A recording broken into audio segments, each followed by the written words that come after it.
এক জয় এক ইতিহাসে বাংলাদেশ ক্রিকেটে জমেছে বহু গল্প। অস্ট্রেলিয়ার মাটিতে অজি বধে উৎসবে ভাসছে টাইগাররা। সারা বিশ্বে আলোচনায় হাসান, তামিম, মিরাজরা। দেশের প্রধানমন্ত্রীও জানিয়েছেন শুভেচ্ছা। জাতীয় ক্রীড়া পরিষদের এক মতবিনিময় সভাতেও উঠে এলো টাইগারদের রেকর্ড জয়ের প্রসঙ্গ। এবার প্রধানমন্ত্রীর উপস্থিতিতে বিশেষ সংবর্ধনা পেতে যাচ্ছেন শান্তরা। অস্ট্রেলিয়ার বিপক্ষে বাংলাদেশের যে জয়, সেই জয়কে বরণ করে নেওয়ার জন্য মাননীয় প্রধানমন্ত্রীর সদিচ্ছা রয়েছে। সো এটি বাংলাদেশ টিম ফেরত আসলে ইনশাল্লাহ পরে আমাদের মাননীয় প্রধানমন্ত্রীর অনুমতিক্রমে আমরা সেই বিষয়গুলো আপনাদের সামনে উপস্থাপন করব। মুস্তাফিজ ইস্যুতে বয়কট করা টি-20 বিশ্বকাপের রেশ এখনও কাটিয়ে উঠতে পারেনি বাংলাদেশ। দ্বিপাক্ষিক সিরিজ খেলতে ভারতের ঢাকায় আসা এখনও ঝুলে আছে কূটনৈতিক সিদ্ধান্তের ওপর। দুই বোর্ড এবং দেশের বৈরিতা কাটিয়ে উঠতে সর্বোচ্চ চেষ্টা করছেন ক্রীড়া প্রতিমন্ত্রী।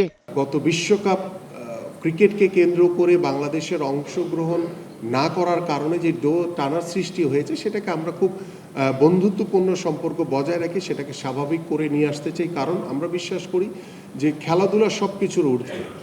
খেলাধুলার সাথে কখনোই আমরা রাজনৈতিক কোনো সম্পর্ককে জড়াতে চাই না। অন্যদিকে নবনিযুক্ত ২৭ ফেডারেশনের অ্যাডহক কমিটি নিয়ে আমিনুল হক দুদিন ব্যাপী মতবিনিময় সভা করেছেন ফেডারেশন কর্তাদের সঙ্গে।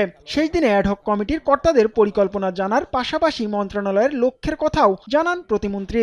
আশ্বাস দেন আরও ক্রীড়াবিদদের ভাতার আওতায় নিয়ে আসার। সবাইকে সমান গুরুত্ব দিয়ে আমরা সবাইকে সমান ক্রীড়া ভাতা প্রদান করছি। ইনশাল্লাহ আমরা খুব দ্রুত সময়ের ভিতরে আরও ২০০ জন ক্রীড়াবিদকে আমাদের এই ক্রীড়া ভাতার অন্তর্ভুক্ত করে আমরা ইনশাআল্লাহ এই ৫০০ জনকে আমরা ধারাবাহিকভাবে সরকারের পক্ষ থেকে খেলাধুলাকে পেশা হিসেবে প্রতিষ্ঠার লক্ষ্য নিয়ে আমরা ইনশাআল্লাহ এই ভাতাগুলো প্রদান করব এবং ক্রীড়া কার্ডও তাদেরকে প্রদান করা হবে।